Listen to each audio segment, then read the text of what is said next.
Hey guys, the funnel growth summit has been over. The day two has been over, and the day two is super amazing. As Neil Patel is there, and SUI, I'm also SUN, and I have also have like 500, 56k subscribers on YouTube. You can search it on like Gitesh Singla, and you will get amazed. Like I'm just a 16-year kid, 16-year kid, yeah, and I'm having 55k subscribers. You can also check it out. And today we will tell you the top learnings that I got from the funnel growth summit day 2. The number one is AI will grow. Neil Patel has told that AI will always grow, and it will start growing. It will start growing day by day, day by day. You can use it to create content that rank. Okay.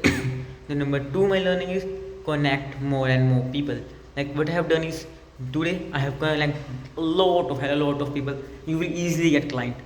And number three, define your numbers. Define your numbers, how much clients you are getting, how much leads you will be get, and this thing you will try to get.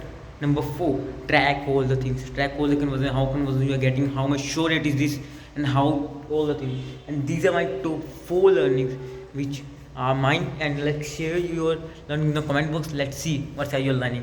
Okay, bye, goodbye.